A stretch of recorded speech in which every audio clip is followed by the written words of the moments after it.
আমরা বরাবরের মতোই শিক্ষার্থীদের সহযোগিতার জন্য আমরা ক্যাম্পাস জুড়ে বিভিন্ন পয়েন্টে ডেস্ক নিয়ে বসেছি এবং সেখানে শিক্ষার্থীদের জন্য আমরা উপহার হিসেবে পানি এবং কলমের ব্যবস্থা করেছি। তার পাশাপাশি শিক্ষার্থীদের স্বাস্থ্যসেবার জন্য আমরা ডাক্তার সার্বক্ষণিক ক্যাম্পাসে ডাক্তারের মেডিকেল টিমের ব্যবস্থা করেছি এবং শিক্ষার্থীদের প্রয়োজনীয় ব্যবহার্য যেগুলো আছে আপনি দেখতে পাচ্ছেন আমাদের ডেস্কের মধ্যে অনেকগুলো ব্যাগ রাখা আছে।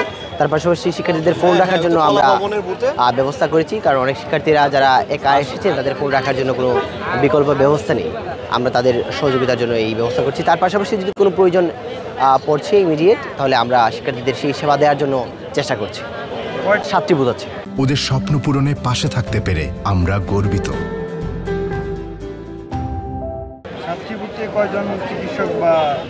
আমাদের একটা মেডিকেল টিম অবস্থান করছে হাকিম চত্বরে। সেখান থেকে মেডিকেলের ডাক্তাররা, ইন্টার্ন ডাক্তাররা ক্যাম্পাস জুড়ে মুভ করছেন বাইকের মাধ্যমে। যে কোনো প্রয়োজনে আমরা যদি যোগাযোগ করি তাহলে তারা চলে আসবেন এবং তারা আসলে বাইক নিয়ে মুভ করছেন বিভিন্ন বুথে আর কি।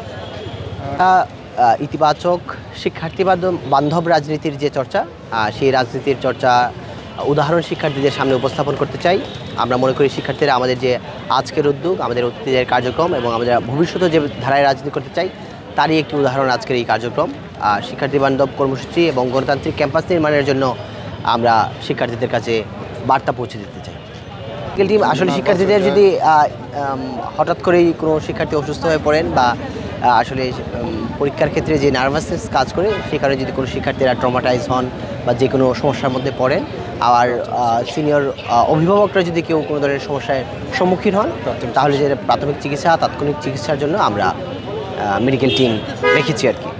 আমাদের প্রাথমিক সহযোগিতার লক্ষ্যই হচ্ছে এটা যে অনেক শিক্ষার্থীরা তাদের কেন্দ্র খুঁজে পান না, আমরা যেন তাদের সঠিক দিক নির্দেশনা দিতে পারি এবং সহজতম সময়ে তাদেরকে গন্তব্যে পৌঁছে দিতে পারি।